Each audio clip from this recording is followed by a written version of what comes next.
Hello WhatsApp guys. അപ്പോൾ എല്ലാവർക്കും പുതിയ വീഡിയോയിൽ സ്വാഗതം. അപ്പോൾ ഞാൻ ഇന്ന് ചെയ്യാൻ പോകുന്നത് വെച്ചാൽ ഇതിൻ്റെ ടെയിൽ ഒരു നമ്പർ പ്ലേറ്റ് വയ്ക്കാനുള്ള പ്ലാനാണ്. അപ്പോൾ നമ്പർ പ്ലേറ്റ് ഇത് എവിടെ ഉണ്ട്.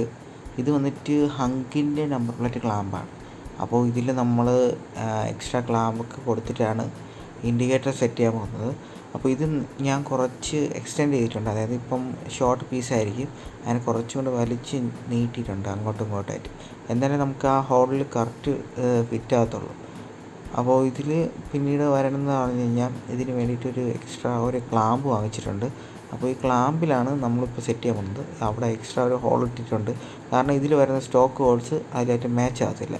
അപ്പോൾ നമ്മൾ ചെയ്യേണ്ടതെന്ന് പറഞ്ഞു കഴിഞ്ഞാൽ അതിൽ നിന്ന് ആ ഹോള് കട്ട് ചെയ്ത് മാറ്റിയതിന് ശേഷം മറ്റ് 2 ഹോള് മാർക്ക് ചെയ്യണം. അതായത് ഡോമിനാറിൻ്റെ ഇത് ഈ പ്ലേറ്റിൻ്റെ പുറത്ത് വെച്ചിട്ട് മാർക്ക് ചെയ്യണം. പിന്നെ നമ്പർ പ്ലേറ്റിൽ ഹോൾ അടിച്ചിട്ടുണ്ട്. ഈ ഹോൾ വന്നിട്ട് നമ്മൾ മറ്റേ ബേസ് ചെയ്ത് മാർക്ക് ചെയ്തിട്ടാണ് അടിച്ചിട്ടുള്ളത്. നമ്പർ പ്ലേറ്റിൽ ഹോൾ വരാറില്ല. അതായത് പഞ്ചി നമ്പർ പ്ലേറ്റിൽ ഹോൾ വരത്തില്ല. അങ്ങനെയൊക്കെ ചെയ്തിട്ടുണ്ട്. പിന്നെ ഇതാണ് ഇൻഡിക്കേറ്ററിന് വേണ്ടി എടുത്തിരിക്കുന്ന ക്ലാമ്പ്. ഈ ക്ലാമ്പ് ജസ്റ്റ് ആയിട്ടൊന്ന് ഗ്രൈൻഡ് ചെയ്തിട്ടുണ്ട്. അതായത് ഒരു കർവ് കൊടുത്തിട്ടുണ്ട്. ഇത് സാധാരണമാണെന്ന് പറഞ്ഞു കഴിഞ്ഞാൽ ഒരു സ്റ്റോക്ക് ടൈപ്പാണ്. അതായത് മീൻസ് കട്ട് പീസ് ആയിരിക്കും, കർവൊന്നും കാണത്തില്ല. അങ്ങനത്തെ ടൈപ്പാണിത്.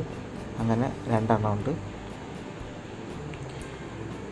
പിന്നീട് ഇതിൽ ഇൻഡിക്കേറ്റേഴ്സ് ഊരി വെച്ചിട്ടുണ്ട്. അതിൻ്റെ വാഷേഴ്സൊക്കെ അവിടെ ഇരിപ്പുണ്ട്. നമുക്ക് നേരെ പണി തുടങ്ങാം. അപ്പോൾ ഗൈസ്, നമ്മളിതിൽ ചെയ്യാൻ പോകുന്ന പറഞ്ഞാൽ ഇത് സീറ്റൊക്കെ ഊരണം. സീറ്റൊക്കെ ഊരിയാലേ നമുക്ക് ആ ഹോളൊക്കെ കാണാൻ പറ്റത്തുള്ളൂ. അപ്പോൾ നമ്മൾ അവിടെ നിന്ന് ഹോള് ലൊക്കേറ്റ് ചെയ്യാൻ പോവുകയാണ്. ഇതാണ് ആ 2 ഹോൾസ് അവിടെ തന്നെ വരാൻ പോകുന്നത്. അതായത് നമ്മൾ ഹങ്കിൻ്റെ നമ്പർ പ്ലേറ്റ് വരുന്ന ഹോൾസ്. ഓക്കെ,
അപ്പോൾ ഗൈസ്, ഇതാണ് ആ നമ്പർ പ്ലേറ്റ് ഹോൾഡർ വയ്ക്കാനുള്ള സ്ഥലം. അതായത് ഇപ്പം ഇവിടെ നിന്ന് 2 10-ൻ്റെ ബോൾട്ടിട്ടാണ് ഇത് സ്റ്റേ സെറ്റ് ചെയ്തിട്ടുള്ളത്. അപ്പോൾ ഇത് ഫ്ലെക്സിബിളാണ്, അങ്ങോട്ടും ഇങ്ങോട്ടും മൂവ് ചെയ്യാൻ പറ്റും. തീരെ ടൈറ്റ് ചെയ്തിട്ടില്ല, അതുകൊണ്ടാണ് ഇങ്ങനെ മൂവ് ചെയ്യാൻ പറ്റുന്നത്. ടൈറ്റ് ചെയ്ത് കഴിഞ്ഞാൽ ഇത് അങ്ങനെയൊന്നും ചെയ്യാൻ പറ്റത്തില്ല.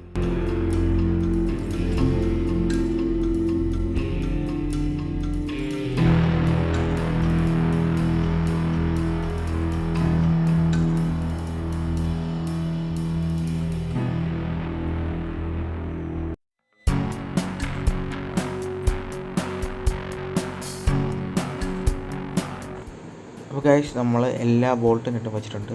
ഇത് അതിൽ വന്നൊരു പീസാണ്. അപ്പോൾ അത് അതേപോലെ തന്നെ തിരിച്ച് വെച്ചിട്ടുണ്ട്. ഈ നമ്പർ പ്ലേറ്റ് ഹോൾഡ് ചെയ്യണ ആ 10-ൻ്റെ ബോൾട്ടിലാണ് ഘടിപ്പിച്ചിട്ടുള്ളത്. ബാക്കിയെല്ലാം സെറ്റ് ചെയ്തിട്ടുണ്ട്. ഇൻഡിക്കേറ്റേഴ്സ്, നമ്പർ പ്ലേറ്റ് എല്ലാം സെറ്റ് ചെയ്തിട്ടുണ്ട്.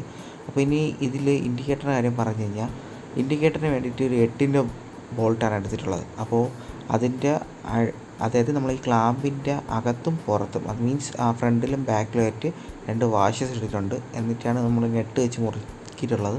ആ മുറുക്കിയിട്ടുള്ള നെറ്റിന് ഒരു ലോക്ക് നെറ്റ് ഇട്ടിട്ടുണ്ട്. അതുകൊണ്ട് അത് സേഫാണ്, വേറെ സീനൊന്നുമില്ല. ഇൻഡിക്കേറ്ററിന് ഒരു ഷേക്ക് പോലും ഇല്ല. അതേപോലെ നമ്പർ പ്ലേറ്റിൽ 10-ൻ്റെ ബോൾട്ടാണ്, ഡോമിനാറിൻ്റെ ബോൾട്ടാണ് ഇട്ടിട്ടുള്ളത്. അപ്പോൾ അതുകൊണ്ട് വേറെ വിഷയമൊന്നുമില്ല, കാരണം ആ പക്ക സേഫാണ്. അപ്പോൾ നിങ്ങൾക്ക് തന്നെ കാണാമല്ലോ, ആ നമ്പർ പ്ലേറ്റ് വേറെ സീനൊന്നുമില്ല, അതിനിരിപ്പുണ്ട്. അപ്പോൾ നമുക്കിനി ചെയ്യണമെന്ന് പറഞ്ഞു കഴിഞ്ഞാൽ ഈ സീറ്റ് ജസ്റ്റ് ഒന്ന് അടച്ചിട്ട് ഇതിന് ലുക്ക് നോക്കാം. ഓക്കെ, അടഞ്ഞിട്ടുണ്ട്. ഓക്കെ, സെറ്റായിട്ടുണ്ട്. അപ്പോൾ ഇതിൽ നമുക്ക് ബാക്കിൽ നോക്കുമ്പോൾ തന്നെ കാണാം, നല്ല ഫിനിഷിങ്ങോടെയാണ് ഞാൻ ചെയ്തിട്ടുള്ളത്. കാണുമ്പോൾ തന്നെ മനസ്സിലാവുമല്ലോ. ആ നമ്പർ പ്ലേറ്റും ആ ഇൻഡിക്കേറ്റേഴ്സ് എല്ലാം സെപ്പറേറ്റ് എഴുതി നിൽക്കുന്നതായിട്ട് കാണാൻ പറ്റും. അപ്പോൾ എല്ലാവർക്കും വീഡിയോ ഇഷ്ടപ്പെട്ടെന്ന് വരുന്നു. അപ്പോൾ ഇഷ്ടപ്പെട്ടു എങ്കിൽ ലൈക്ക് ചെയ്യുക, ഷെയർ ചെയ്യുക, സബ്സ്ക്രൈബ് ചെയ്യുക. തൊട്ടുള്ള ബെല്ലൈക്കൺ വിളിച്ച് തീർക്കുക. അപ്പോൾ ഞാൻ വ്യത്യസ്തമായ വീഡിയോകൾ നിങ്ങൾക്ക് നോട്ടിഫിക്കേഷൻ ലഭിക്കും. Thanks for watching. Okay, by.